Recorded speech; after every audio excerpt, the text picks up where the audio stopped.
Olá, sejam muito bem-vindos a mais um podcast Mulheres no Tributário, projeto que foi criado para conectar mulheres, reunir tributaristas de todo o Brasil e agregar com conhecimento técnico. Hoje é um evento muito especial, é o primeiro Congresso Internacional do projeto Mulheres no Tributário e temos o privilégio de poder executar esse evento no BTG Pactual, um banco completo para você advogado e a sua empresa. E por falar em Congresso Internacional, hoje temos a presença ilustre internacional da professora Irma. É um grande prazer ter você aqui com a gente, juntamente a Mariana Beraldo. Muito obrigada pela presença de vocês hoje. É um grande prazer e uma alegria enorme para o projeto. Muito obrigada. Obrigada, Lu. Obrigada a toda a equipe envolvida. Acho que nós estamos muito felizes também de tá conseguindo concretizar, né, isso que foi tão pensado pela Fran e pela Carol, e desde o começo, quando elas falaram, não, nós temos que fazer e temos que fazer um congresso internacional. Eu falei, então vamos pensar quem que a gente pode convidar, que é a cara da Mulheres no Tributário. E o primeiro nome que surgiu foi da professora Irma, e aí nós fizemos o convite, e ela logo que aceitou. E é muito importante saberem que lá na Europa eles estão em férias, então ela abriu mão das férias com os filhos para estar aqui hoje. Professor Irma, once again, thank you to be here with us. It's a great privilege to us, to the association, and we are talking about taxation, your career, your personal life a little bit. Yeah. Thank you so much. It's a pleasure to be here. And thank you for this podcast. Ok. Primeiramente, eu gostaria de conhecer um pouquinho da trajetória pessoal dela. Então, gostaria de saber como você construiu a sua carreira acadêmica, né, e profissional, e o destaque que você teve na Europa, né, nos Estados Unidos e também na sua terra natal, a Colômbia. Eu gostaria de saber se você poderia contar um pouquinho da sua trajetória, né? O que despertou seu interesse pela governança tributária, de que forma as raízes colombianas também moldaram sua visão sobre a justiça tributária global. Professor, I'm going to try to translate a little bit. We would like to know about your career, your personal life, how you decide to move to Europe, and how your personal journey influence your career today, and the topics that you are studying for a long time, a decade now. Thank you so much. I think that the most important is that I have been living in the Netherlands for 24 years, but I really feel I'm from Colombia. I keep being Colombian, and I will be Colombian everywhere. And that means also that I have been able, unfortunately, I have been able to work as a tax advisor. I've been able to work as a postdoctoral researcher.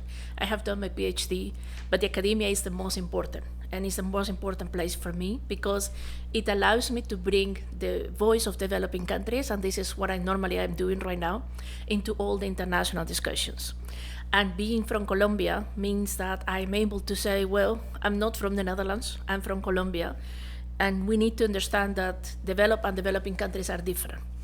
And I think that in that sense, I have been always working with how to study different tax systems, what is the rules of international taxation, but lately in the last, say, for instance, 10 years, since the introduction of the BEPS project to tackle aggressive tax planning by multinationals, I have decided to make of that my project. And my project is how to give a voice to developing countries in international tax negotiations.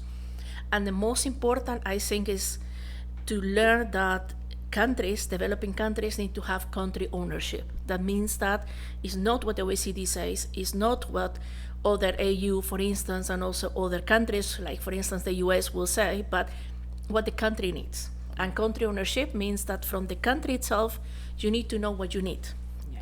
Second part that I also think is important is with developing countries, we say a lot, we need capacity building, because we need technical knowledge, we need resources and so forth. But capacity building means also that for developing countries, you need to have the right person in the room. So that's also one of the messages that I say, is not capacity building, just trying to teach one of 2 or 3 people, but you need to have the real people, the people who take the decisions. That means judges, legislative, tax administration, and so forth. And I think that those are the two most important issues for developing countries. And what do you think about the tax education? How, like an instrument to capacity building? Yeah, and I think that that's also very important because I have noticed that we can really say you need to pay taxes, and then we say, if you are in Colombia, you say, well, but if it's corrupt, the country, and there is a lot of corruption, why you need to pay taxes? And the problem is that we need to have this tax morale, and we need to create that from the beginning. So if a person, a child in the primary school, in the middle, in the high school, that this person who will later be a taxpayer, he knows or she knows this is about paying taxes because it's the right thing to do and because I will get something in return. The problem we have is that normally in the Netherlands we pay a lot of taxes. We have progressive tax rate on income tax, but it is, you can see it because the schools are free and you have education, really good education, you have really good health services. Latin American countries, no. So if you want to have a good education, you have to go to a private school and pay a lot of money also for the universities and so forth. So the importance is to know and also to teach persons from the beginning, the children, they need to pay taxes, but what do they see in the taxes? So what they will get in return. And that's part of the tax morale. Isso é muito importante, né? Just one more question. Okay. And how works tax sovereignty in these forums, international forums like OECD, UN? How works? Yeah, I think that that's very important because even in the discussions of the UN this week, we talk about tax sovereignty. And tax sovereignty means the country being able to make their own choices, to being able to decide this is what I want, this is what I need in the tax system. What happens nowadays is that the OECD and of course the G20, but also now the EU has also kind of imposed standards and rules to the countries, developed and developing countries. And the problem is that sometimes you really cannot make decisions. So for instance, the BEPS project, it was decided to tackle aggressive tax planning by multinationals. So we will have some standards. And the countries, in principle, they can implement it yes or not. But there is, of course, a review system from the OECD that says you are good, you are bad, because you are not implementing the standards. So at the end of the day, it's not really a free implementation that you can do it yes or not, but you have to do it because otherwise you will have a bad grade rating on your peer review. Um ponto muito importante que ela trouxe aqui foi da tributação sobre educação, né? Na verdade, ela fala muito da importância da educação para ensinar a tributação e aí a gente ter essas pessoas desde pequenos. Porque aí a gente vai ter essas pessoas que estiverem nesses fóruns, elas vão estar capacitadas, tanto para discutir quanto para decidir. Perfeito. E eu vi, né, você abordou aqui sobre a ONU, queria que você me contasse um pouquinho sobre a Convenção Internacional da ONU, como que isso está acontecendo, quais ações e como os stakeholders estão envolvidos nesse processo. Tá, eu vou I will speak in Portuguese first and then I send you I send you the four. Agora nós estamos num projeto de discutir lá na ONU uma nova convenção multilateral, então, porque a ONU tem 193 hoje espaços, né? Então, estados lá discutindo para a cooperação internacional no âmbito fiscal, no âmbito da tributação. Perfeito. E a professora vai até explicar um pouquinho melhor sobre isso, mas a nossa discussão não adianta só estarem os estados lá, mas a gente tem que ter, para ter um sistema inclusivo, dar voz também para todos os stakeholders. Então, desde o começo desse processo, o que a gente tem buscado é estar lá no fórum discutindo e ouvindo tanto o business sector, então a gente escuta os representantes do setor de business, a ICC está sempre discutindo, a gente tem as NGOs estão discutindo, então os representantes da sociedade civil e também a academia. E também, então, as universidades, elas são acreditadas e elas vão estudar e vão discutir e vão também ter o seu espaço. Eu estou na Universidade Nova de Lisboa, eu faço doutoramento lá, e aí a nossa faculdade, a gente tem um projeto para acompanhar justamente essas discussões e essas negociações que estão acontecendo na ONU. Então, o ano passado a gente pôde estar lá durante a negociação e a aprovação dos TORs, que é os Terms of Reference, que antecedem a discussão da convenção, e agora, a partir de 2025 até 2027, a gente vai discutir a convenção em si, a convenção e mais 2 protocolos que são vinculativos, que vinculam as partes, né, que aderirem. E tem sido muito interessante, porque esse comitê ele tem buscado ser inclusivo e dar a voz. Então, toda a matéria que é discutida, igual você comentou, Luísa, sobre educação fiscal. Então, se a gente está discutindo isso lá, se está discutindo capacity building lá, eles dão a voz para os stakeholders também fazerem os statements e também se manifestarem sobre esses pontos. Legal. Professor, Luisa asked about this UN tax convention process. If you can talk a little bit how it's working and how and the importance of the stakeholders' voice in this project. I think it's important because this is a unique opportunity, and I think that you have explained really good, and I understood almost everything you explained about the UN Framework Convention. But what I think is that we need to realize that in 2015, in the Addis Ababa conference for tax financing for development, there was the possibility to give to the UN an intergovernmental role. And some developed countries say we cannot do that because the OECD is doing, the Organization for Economic Cooperation and Development, that is representative of developed countries. But what happens now is 2015, now we are in 2025, so 10 years later, and now it is a momentum for the UN, and as you explained, we have these terms of reference. We are now in intergovernmental negotiations. It is a framework convention to be inclusive and effective international tax cooperation. We have 3 years, so this is the time. The time is now to do it. However, the problem that we have is that, as you mentioned also, there are so many countries, so many different interests, and of course there is one country who decided to leave, that was the US. They say multilateralism doesn't work for us, we leave. And we invite other countries to leave. But so far, only the US have left the Intergovernmental Negotiation Committee.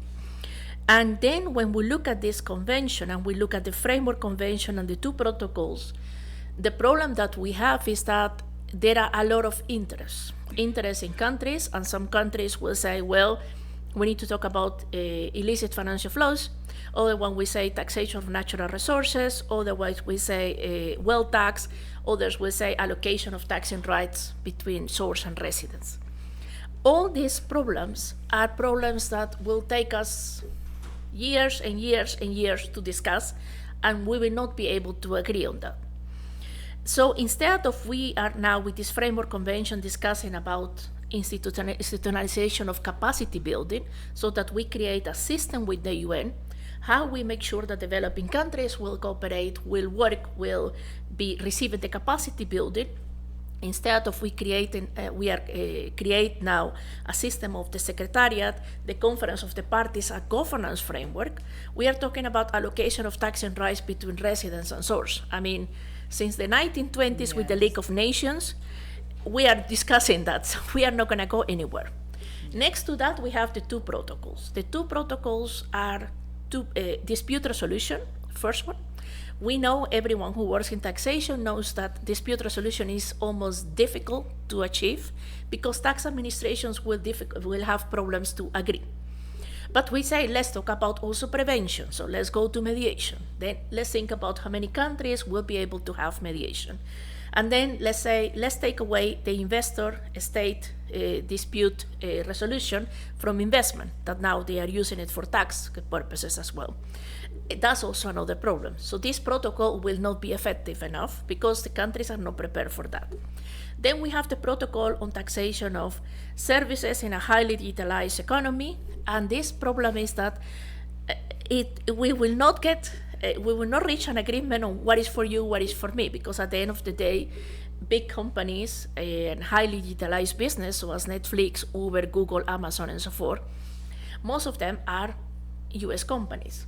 The moment we start discussing this protocol, we will also have retaliations from the US, because now actually the US is doing that. So we have important things that we are not taking into account, that we know protocols will be difficult.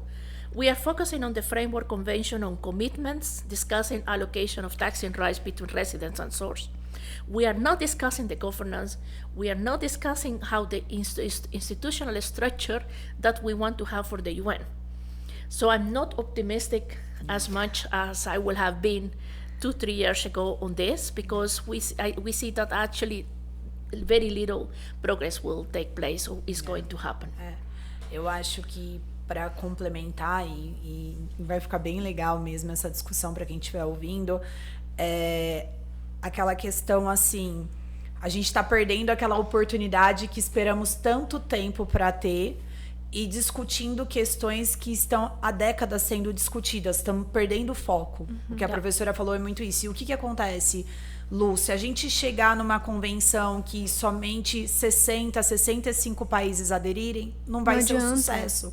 Não adianta. A gente precisava de uma adesão de 165. Tem uma professora espanhola, a professora Iva Andrés, que ela fala, para mim um número excelente seria 165 países on board, né? Então que aderissem. E o que a professora falou, os Estados Unidos saíram em fevereiro desse ano das discussões. Até o ano passado, na aprovação dos TORs, tudo, eles foram contra, votaram contra, mas eles estavam discutindo. E aí, em fevereiro, a nova administração Trump, foi a primeira coisa que eles fizeram, foi sair. E aí a gente estava um pouco na dúvida quem estaria agora nessa nova rodada de negociações. Até fiquei feliz quando eu vi que Israel estava, porque Israel está no meio de uma guerra, uma situação muito complicada, e eles estavam lá debatendo.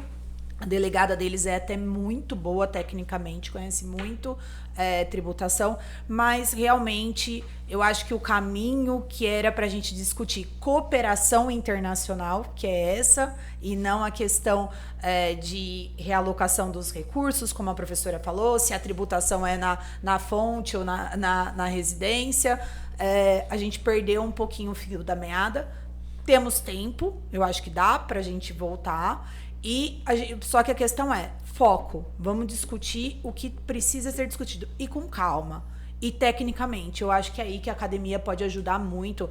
A professora falou, faz 10 anos que ela vem estudando esse tema. Então, a gente precisa ter esse tipo de expertise no processo para ser um processo que vai ser benéfico. Acredito, precisa ser benéfico para todo mundo, para os países desenvolvidos também, mas vai ser muito mais benéfico para os países em desenvolvimento. Perfeito. E assim, não é só um volume que a gente está falando em números, né? E ela até mencionou a questão dos Estados Unidos também. Muitas coisas que a gente utiliza hoje está diretamente ligada a eles, né? A importância deles participarem dessa discussão também é imprescindível, né? Imprescindível, o multilateralismo não pode morrer. Yeah. That's the problem also, because even if we look at, for instance, Brazil had the presidency of the G20. Yeah.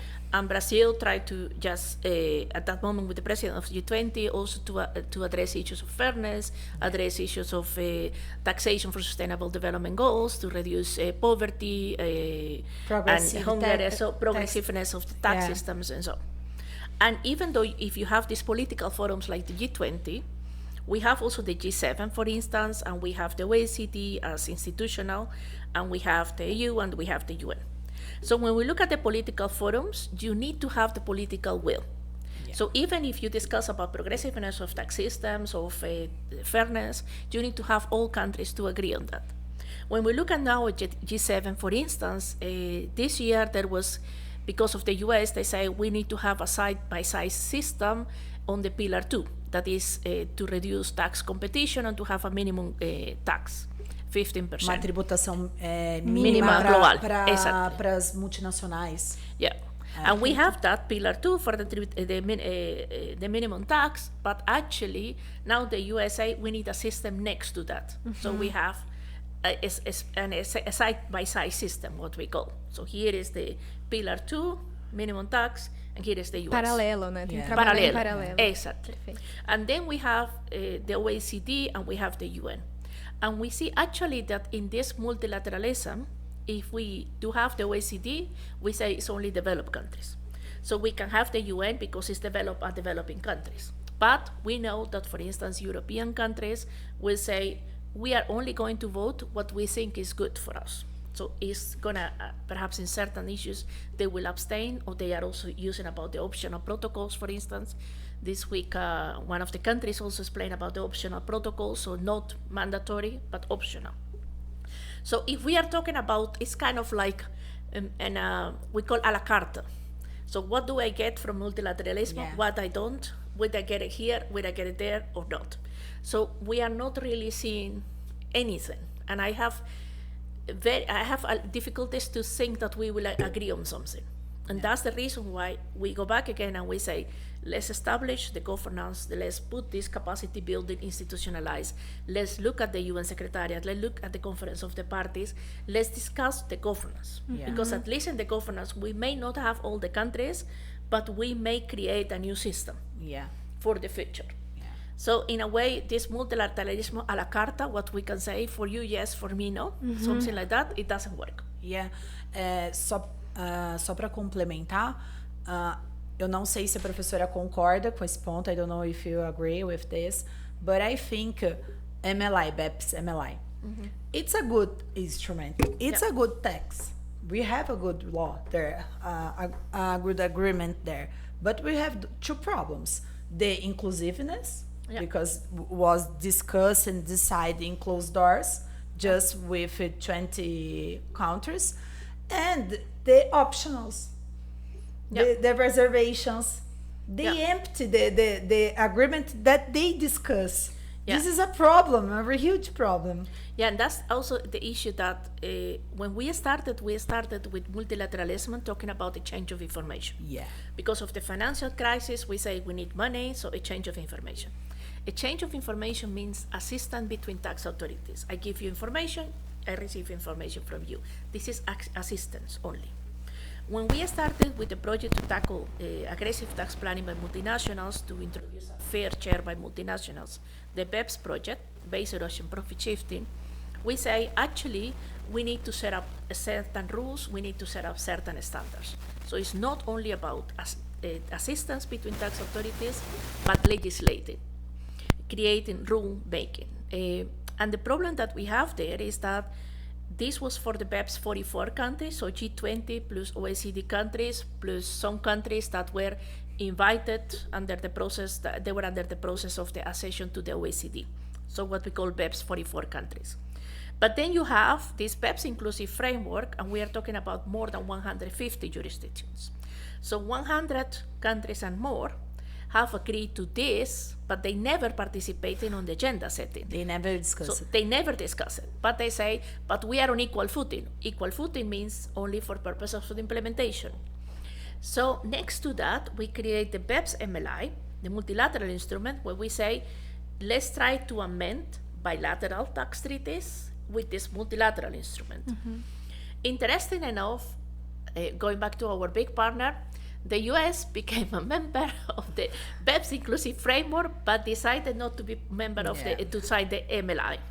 So a lot of countries try to just introduce the US in the MLI in case of.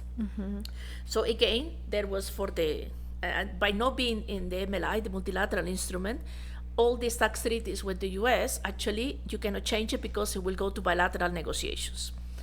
The BEPS MLI means also you have to agree. So country A and country B need to match. So if you don't match, then you have a mismatch. So you just only for the part that you match. And some countries, for instance, Switzerland, very few in Canada decided to go to bilateral negotiations. Other countries decided to have a reservation to a specific article. So at the end of the day, it became a kind of a spin web, we say, like a really like. It's really complicated. It's really complicated to think which countries would do, which countries don't, and that's also the problem that we have. I'm studying this MLI. It's my thesis project. So my PhD is about that.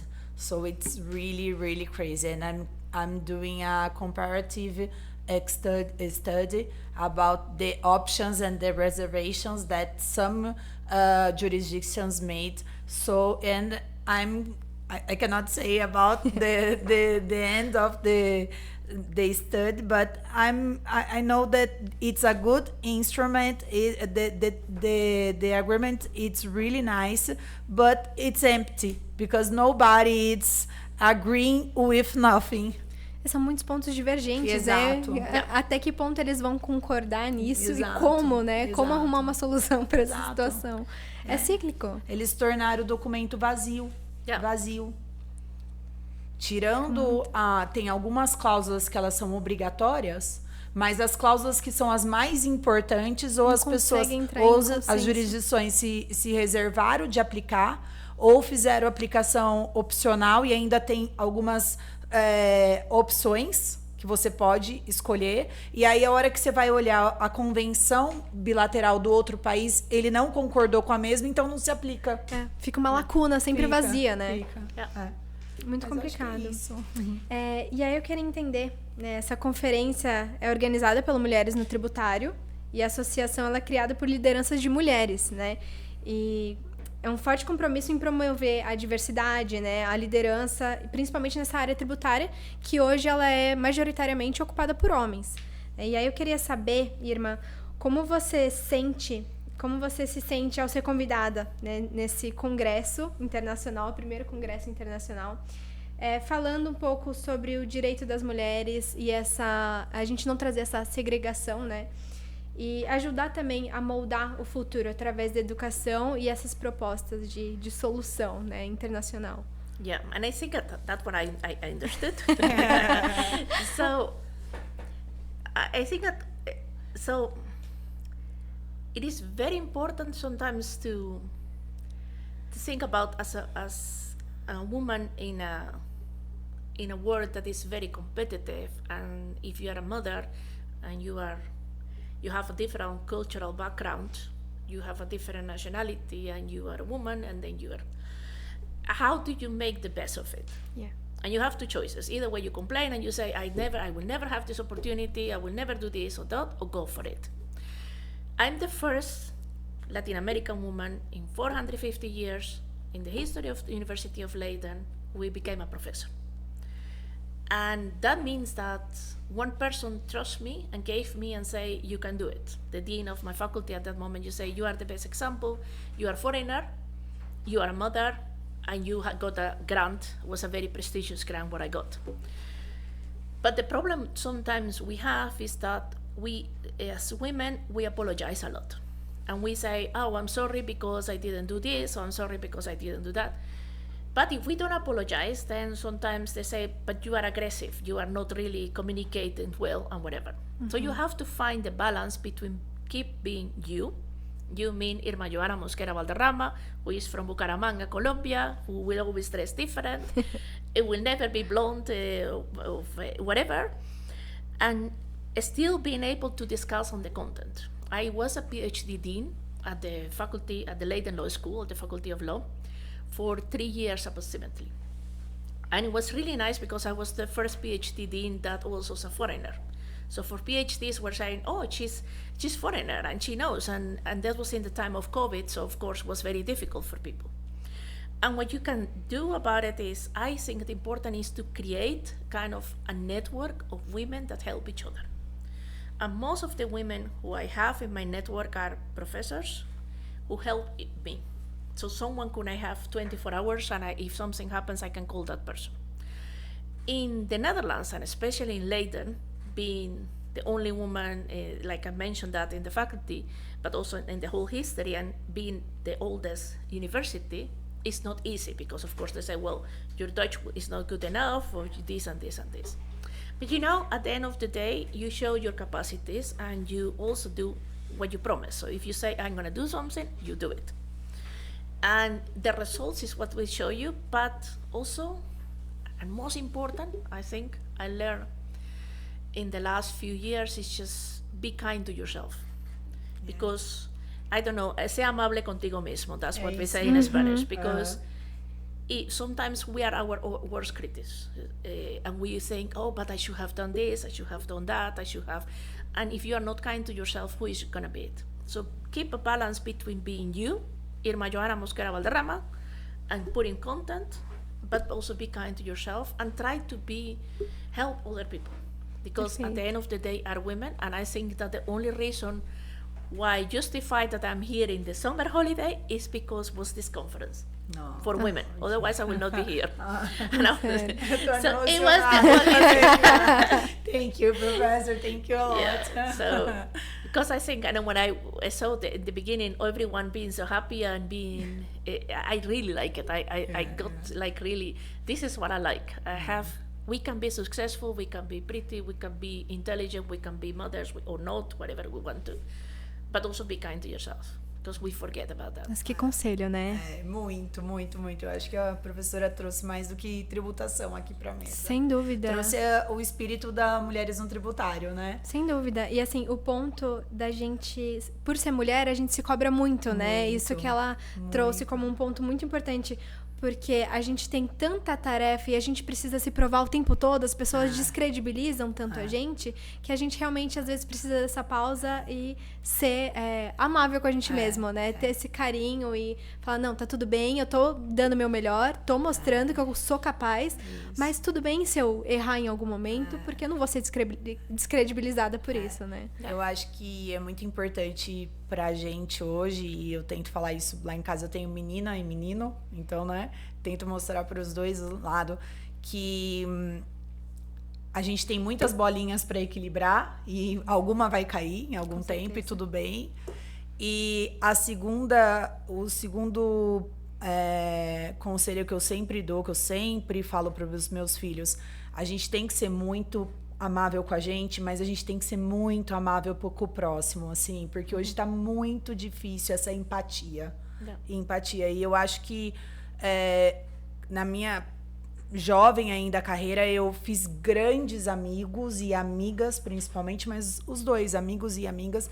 E aqui na Mulheres do Tributário foi tão legal, porque a gente chegou na hora da homenagem e a professora falou, olha, tá todo mundo feliz, todo mundo bonito, todo mundo animado por causa disso. Eu acho que aqui a gente sempre arrumou uma pessoa ou outra para dar aquele suporte, para dar aquele apoio, para abrir aquela porta. Sim, né? E ela falou também da conexão de mulheres fortes apoiar outras mulheres para também criar essa confiança. Ter essa rede de apoio. Exato, porque a gente chega, principalmente acho que no início da carreira, a gente chega tão miudinha, né? Vai chegando aos poucos e fala, como que eu vou conquistar esse espaço?